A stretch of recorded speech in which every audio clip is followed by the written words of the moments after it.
Blame is not a strategy for a meaningful life. Blame is not a strategy for greatness. There's no pride that comes from blame. Self-esteem does not come from what people say about you. Self-esteem comes from what you experience about yourself. That's why I'm here talking to you right now, is getting people to be free and alive and have the level of fulfillment that they deserve to have. I know they desire, but I also believe they deserve to have, but to deserve to have it, you got to do certain things. You've been hypnotized by a culture of weakness. If someone can get your goat, if someone can piss you off, if someone can make you feel less than, grow. If you're not happy, you're not growing in some area. And usually it's a place where you're blaming, you're pointing the finger. Don't get me wrong, people can be unfair, unjust, that's for sure happens. But you can't control that. You can't make it not happen. What you have to do is become stronger than any of it so you're free. Freedom comes from growth. Freedom does not come from control. Now, if you focus on what's missing all the time and what you can't control, you're going to be depressed. Your depression is not a Zoloft deficiency.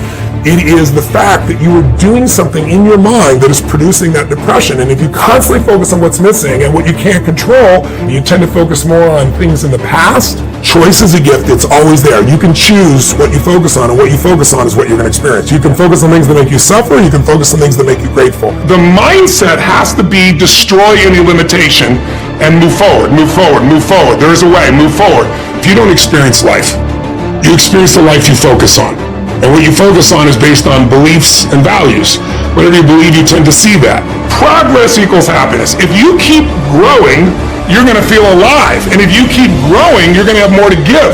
And when you're growing and giving is when life is magnificent. It doesn't matter how many statues, Oscars they give you, or Emmys, or how much money you have in the bank. So it's really an inner game. And I think that's what's missing for us today. Your growth is the only limit to your happiness. You're not in the place of being overweight because you lost your job. So stop the bullshit. Blame. Blame is not a strategy for a meaningful life. Blame is not a strategy for greatness. So you got to resolve that, number one. See, someone can tell you your whole life you're a piece of crap, and there's part of you goes, you're full of it, I'm going to show you. Lots of people have done that. They never bought it. Or someone tell you you're beautiful your whole life, you go, I'm not really beautiful. So what people tell you doesn't matter at all. It's what you stack. It's what you assemble. It's what you create. It's the habit of what you put in your head. And today I don't blame you because we got a whole culture that's always blaming somebody else for something in their life. But blame is not a strategy for pride. That's why you listen to these blaming people. They're all angry all the time. What's the one thing to focus on if you only focus on one? I think it's smart to focus on one thing primarily. But then the answer would be whichever thing you're most desirous of changing. Whatever thing is giving you the most pain.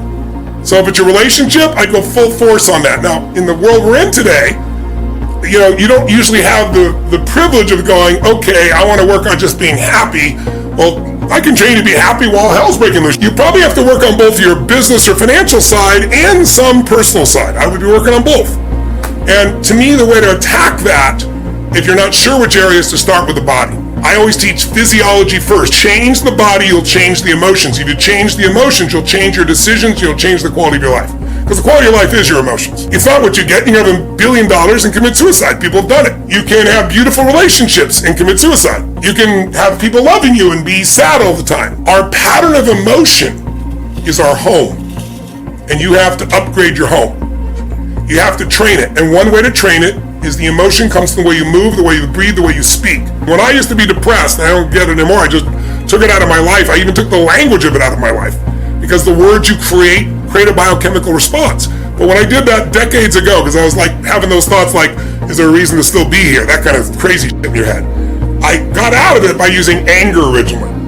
I'd much like, sometimes if somebody's really sad or depressed, I'll make them angry. People are like, what's he doing? He's making them angry. Because angry is much more resourceful than depressed. From anger, I can get you to laughter, I can get you to taking action. And then gradually I got where I didn't need anger. It was about growth. It was about contribution. It was about meaning. Is it really that the entrenched depression is just the way that people think?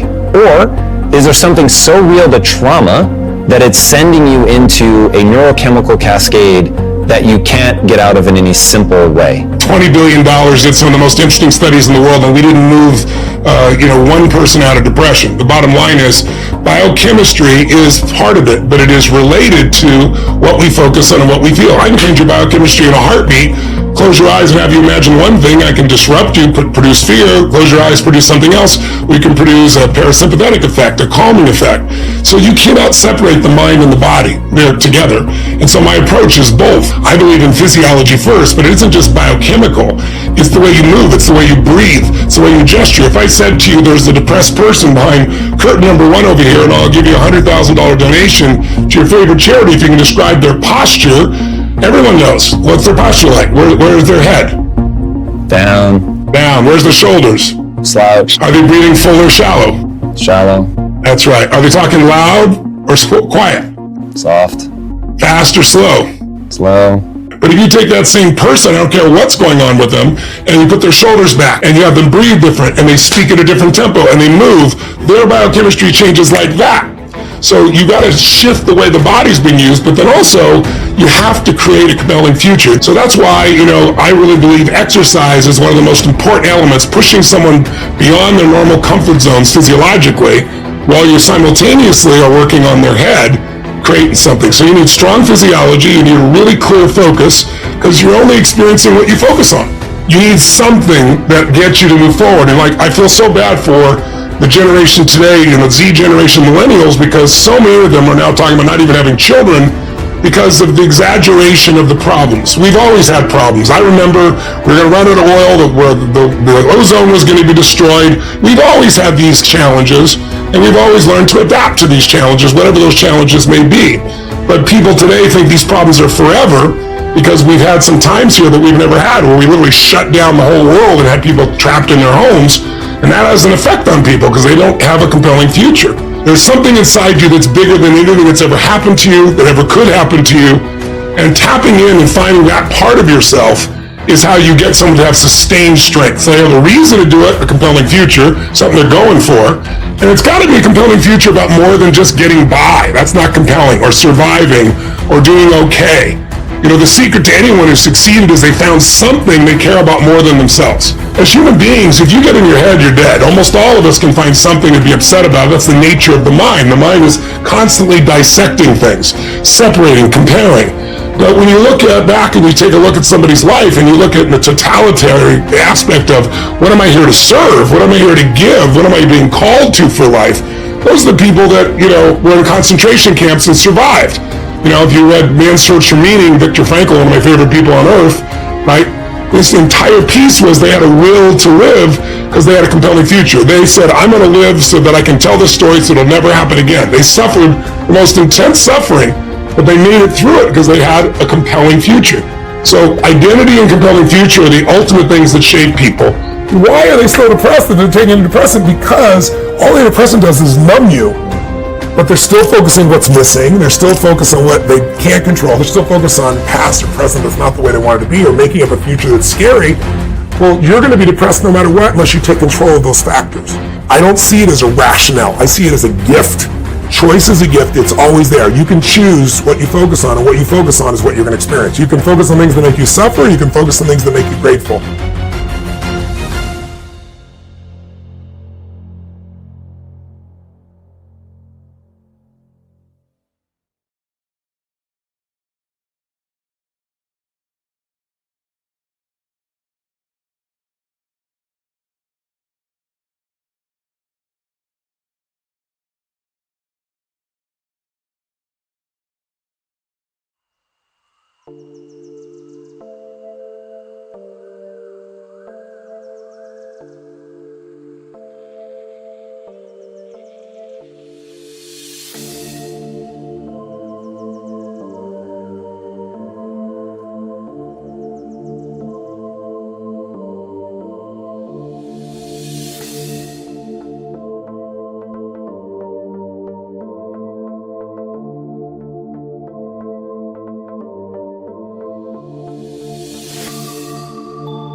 feel like I'm losing my mind.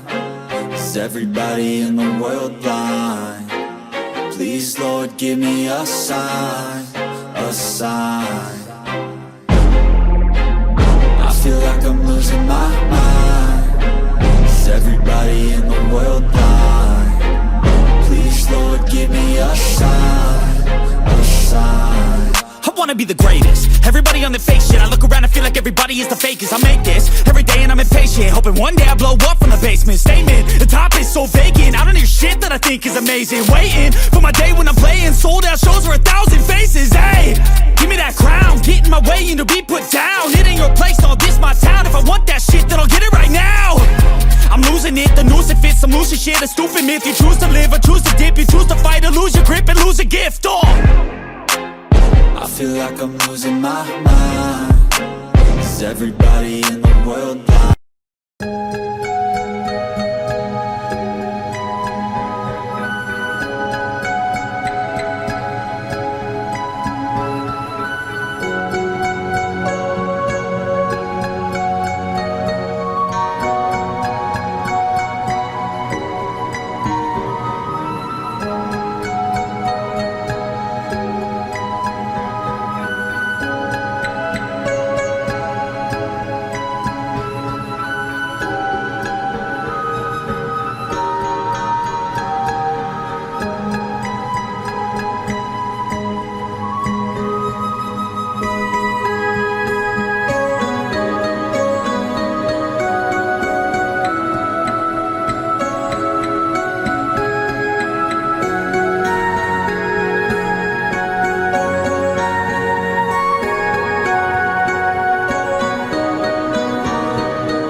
I feel like I'm losing my mind. Is everybody in the world blind? Please, Lord, give me a sign, a sign.